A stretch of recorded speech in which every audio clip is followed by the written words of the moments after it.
in the story world that I created called M's Theory, there are 9 futures, probabilities of different timelines, going from different flavors of dystopia, utopia. But the time that I would love to lead us is a place that I called Topia. It's just a place. And it comes from the recognition that we all have a place in our heart that we miss. And we don't know that we miss it. And there was an art experiment that happened in the 70s where they asked people to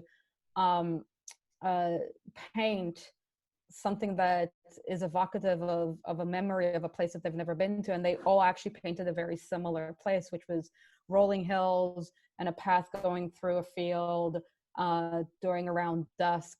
And these artists, I forget their names, but this was actually a pretty interesting kind of ethnographic research. I don't know if it's got real scientific backgrounds around it, but the metaphor that was coming through is that probably everybody's missing the savannah, because that's where we're all from, and we all have an image in our epigenetic DNA of where we want to go to, which is home, which is this beautiful place. So Topia is reminiscent of it, but it's also a Goldilocks space where both technology and kind of the permaculture regenerative movement can actually live together. It's very highly technological and beautiful, but because technology has helped us to reimagine the way we work, and because our society is actually all around well-being, our cities look different, and they look more like this background city behind me, where, you know, if we don't need to have cars to move all around, then we don't need to have streets.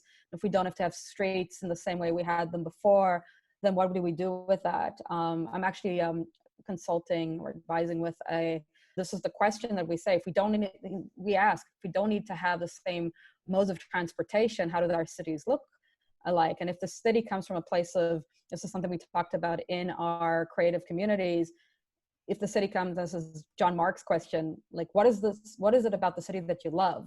And if love and beauty is what we actually infuse in our communities and our cities, that's the city that I want to build in the future. And that's what Topia is. It's got all of that. Everybody's fed, but technology makes everything easy. I can travel anywhere really fast if I use the Hyperloop, but otherwise I can create a pod from my nanotechnology power suit to move me around the city. And then wherever I want to, I can go and eat, because food is open, and there are buildings full of like people just coming and dining together. There's no work, but if I wanted to, like in Star Trek, if I wanted to become a Starfleet officer, yes, there's still a rigorous way of doing it, but that's my choice. I don't have to do it. I have UBI. I actually have beyond UBI. I have universal basic resources. So I can access anything. I can access the internet for free. I can get food. I can get housing for free. And then I can actually self-imagine what I want to be in the future of myself.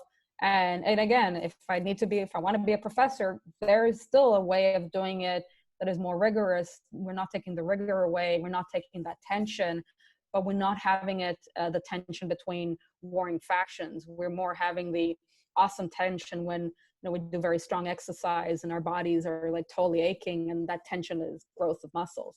That's healthy tension versus warring and that kind of grief and trauma. Even though I know that so much is going to come out of these times that is going to be, we don't want this, we want something new. And if we look over centuries, every time there was such a big collective trauma like this, the flip side of it is really positive things have showed up.